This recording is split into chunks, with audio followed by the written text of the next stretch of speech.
The Cosmic Prophecies of San Francisco. Episode 7. Who's Your Daddy? The Creation of the Adapa. First came the Lulu, a worker that was specifically created to labor in the gold mines for the extraterrestrial gods, the Anunnaki. What the Bible story leaves out is that with the creation of the first female, a demoness was the result. She was Adam's first wife, whom we know as Lilith. She is associated with Ereshkigal, the granddaughter of Enlil, the military commander of Nibiru's Earth mission. Ereshkigal was confined to the underworld, the Abzu, in southern Africa. She was considered to be an evil spirit and given the title Queen of the Night. In Mesopotamian mythology, Lilith is given this same title. She was known to make both men and women infertile and not having the ability to reproduce offspring. The Bible account of God creating mankind in Genesis 27 was just the beginning of the story. There were many versions of the creation of mankind that are told in full in the Sumerian text. When it was discovered that Adam and Lilith could not procreate on their own, it was then that Enki's son Ningishita, whom we know as Tahuti or Thoth, decided another genetic innovation that could give the Lulu the ability to reproduce their kind. Ningishita convinced his father Enki and his auntie Ninhursag, the geneticist, to allow him to take the marrow from their bones and create an upgrade of the genes of Adam. Ningishita took bone marrow from the chest of Ninhursag and placed it in the chest of Enki. Then he took the marrow from the Enki and placed it in the chest of Ninhursag. It was this mixture that was used to create another version or upgrade of the Adam and the Eve. They were successful. Now, the Lulu could reproduce their own kind. This was when the creator gods, Enki, Ninhursag, and Thoth, Ningishita, felt that they had accomplished their objective. Now, we have heard the Bible stories about Cain and Abel, Adam and Eve's two sons. We have not heard about the others. However, they produced many beautiful children that were never mentioned in the Bible stories. Bible students often wonder how, after Cain killed his brother Abel, how was it possible that there were so many people who populated the earth? The Anunnaki, who lived for thousands of earth years. The Emerald Tablets of Thoth speaks about the halls of Amenti, the rejuvenating chamber that they retreat to rest and restore their power. Often the gods would adopt an avatar during their visits to the halls of Amenti. Enki, in one of his avatars, visited the Abzu, where Adam and Eve, the earthlings, lived and worked with their children. Enki was overtaken by the beauty of their daughters and seduced them. He impregnated two of the daughters of Adam and Eve. One of the daughters brought forth a male child. The other daughter brought forth a female child. Therefore, their lineage was directly from an Anunnaki god. The male child was named Adapa. He was considered the first civilized man.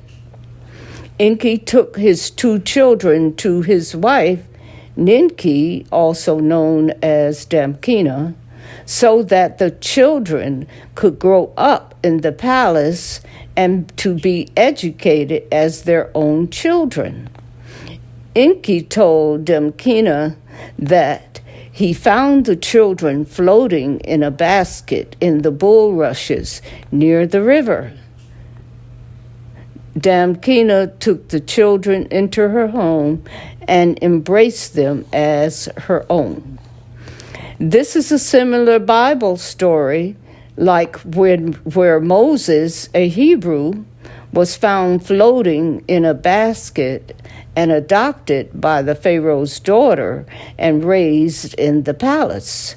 However, there were many generations removed from the creation of the Adapa and the story of Moses. It is my opinion that Adapa was the beginning of the Hebrew people as the direct lineage of the true Hebrews on earth, the true human beings. Enki taught his children, born by the daughters of Adam, to read and write, mathematics and sciences and astronomy. In their early years, they were displaying the wisdom of the gods. Because Ningazida, or Thought, had tested the DNA of Adapa, he knew they were his own siblings by his father Enki. He was anxious to take Adapa to see his grandfather Anu at Nibiru. So, with Enki's blessings, Ningazida traveled to Nibiru with Adapa to introduce their intelligent human to Anu. Before they departed for Nibiru, Enki advised Adapa not to eat the bread and to not drink the wine when offered by his grandfather Anu.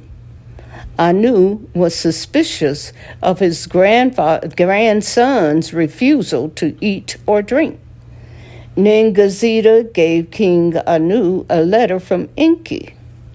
Enki revealed to his father Anu that Adapa was his own flesh and blood, revealing that if Adapa ate the bread and drank the wine of Nibiru, that he would be immortal like the gods and would live forever. From John, the Bible, John 6:51. I am the living bread which came down from heaven. If any man eats of this bread, he shall live forever. Enki's message to his father was that he wanted the civilized humans of the earth to possess the creativity and genius of the gods, but he also wanted to limit their lifespan to 120 years so that they would never ascend to the level of immortality. Additionally, Enki inserted a worship gene so that the humans would always hold their creator gods, the Anunnaki, in high esteem and worship them. It is important to insert into this narrative that the Anunnaki did not consider themselves to be the ultimate God, capital G, of the entire universe.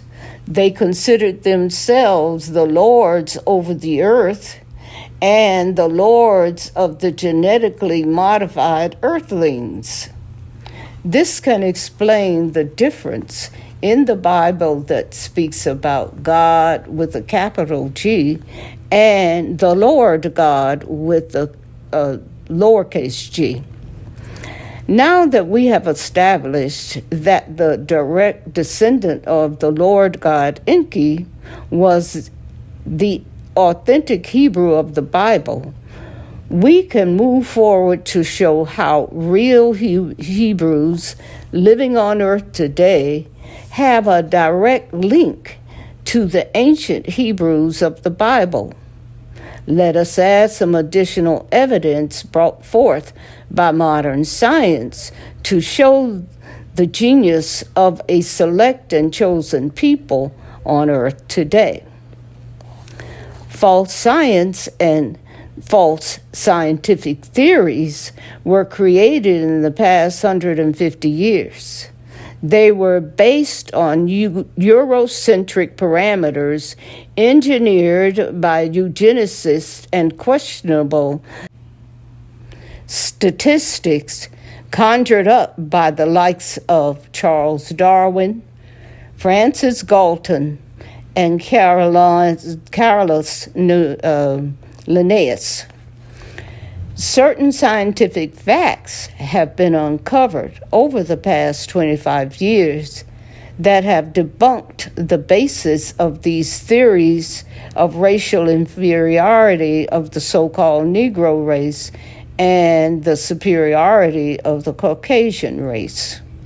Why is it necessary to insert these facts into the discussion on Who's Your Daddy? When many generations of people were indoctrinated into believing certain theories about racial characteristics, traceable facts must be presented in order to correct these fictitious beliefs. The scientific publication, American Association for the Advancement of Science, published in 1996, has discovered that there is a genetic difference between sub-Saharan African populations and Northeast African or non-African populations. The mapping of the entire human genome was a 13-year effort to list all of the roughly 3 billion letters that make up a person's DNA, and it was completed in 2003. Further, and this is a quote, but it remains incomplete nearly 20 years on. The vast majority of it is still European. Genetic material from people of African descent makes up just 2% of the entire 20-year study.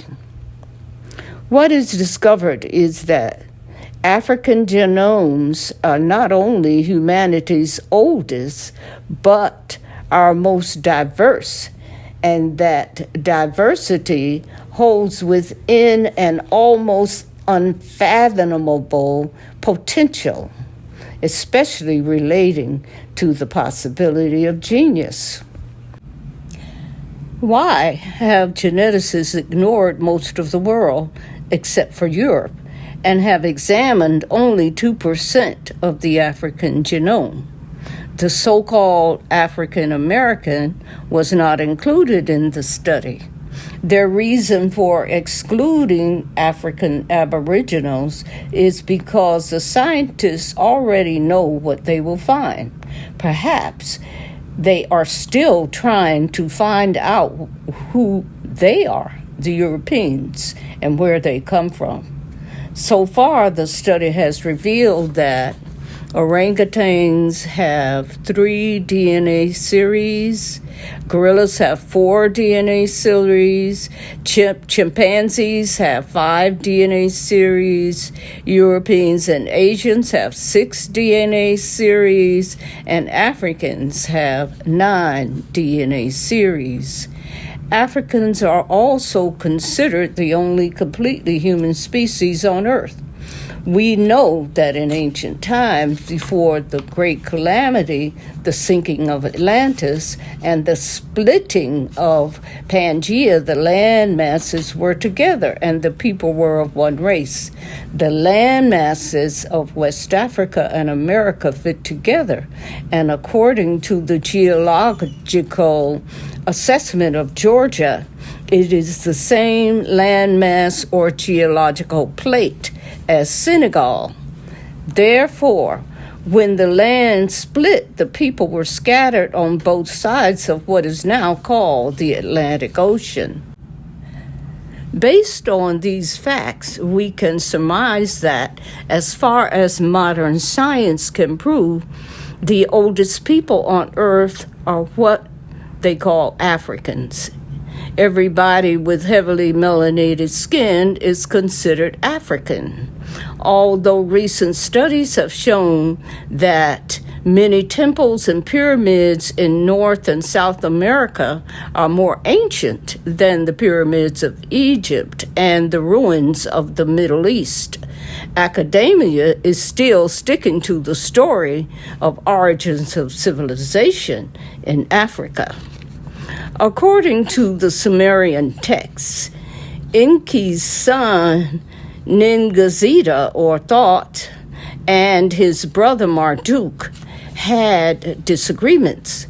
Thought created another empire in the Americas, while his brother Marduk reigned over what we now know as Mediterranean or Middle East.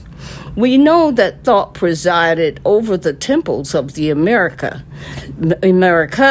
This is where his most famous writings, the Emerald Tablets of Thought, were found. We can presume that he directed the construction of the temples in America and taught the people how to worship and care for these sacred spaces. According to the Emerald Tablets, Thought was taught by his father, Enki or Ptah, astronomy and cosmology. He knew how to align the pyramids with the cosmic destinations, especially Orion, Sirius, and the Pleiades. All these constellations that are located in our nearby Milky Way neighborhood. These constellations are also mentioned in the Holy Bible. Having established this advanced civilization in the Americas, Thought, who was instrumental in creating the intelligent human, surely brought them with him to establish his new empire. Over the thousands of years, Thought reigned in the Americas, and with the extensive construction of sacred spaces, including the complexes called Machu Picchu and Palenque, we are assured that the highest level of creative mental development was implemented. In the Holy Bible, the stones that guard the fortress of the city of David are huge. The description of these structures very much fits the construction and the stones of Machu Picchu. Many older publications likened the Mesoamerican temple complex to the Jerusalem of the Bible. The location is in Peru, and Heru, the Egyptian god, are basically the same name. The ancient and exotic maps show that before the extensive cataclysms on the earth, the survivors continued. Often their homes and temples were covered with mud and debris. They continued going back to their primitive beginnings with their highly developed minds and creativity. It did not take them very long to recreate themselves. Had it not been for researchers like Dr. Edward W. Robinson of the African Genesis Institute in Philadelphia, Pennsylvania, we may never have known about the genetics and the intelligence maps of the human species that have evolved from the higher form of biblical Adam or Adapa, who was known as the first civilized human on earth. According to the Sumerian texts, Adapa was the creation of the biblical Adam and the blood of the Anunnaki gods from the planet Nibiru. It was revealed in a 2013 publication of the New Scientist magazine that the DNA of an American Aborigine, aka African American, Mr. Albert Perry of South Carolina, has changed the timeline of the biblical Adam from 220,000 years ago to 340,000 years ago, that the biblical Adam was said to have been created. This also explains why the DNA of Aboriginal Americans and the genius and creativity expressed in so many indigenous Americans stands above and beyond other races. As carefully as the powers that be attempt to hide this fact, the genius stands out. Based on Mr. Perry's DNA, humans existed in South America in very ancient times. The antediluvian map shown here shows modern Brazil as the place of the Octathon, the original people. All the ancient maps, the ancient history, clay tablets, the written accounts of ancient Egypt, and the so-called Greek historians line up to tell the true story. Thank you, Dr. Robertson and Albert Perry and your family, who chose to allow this truth to surface to prove that their ancestors, Mr. Perry, has replaced Adam of the Bible and shows us that Adapa, the first civilized man, is real and living in America. This is your daddy, Albert Perry. Peace. Please remember to like, subscribe, and share with your friends, your family, your enemies, and everyone, so that the myth of who the American so-called black really is, the original human on earth, the original civilized human on this planet Earth. Thank you for listening. Remember to subscribe, like, and share this video with everyone. Thank you.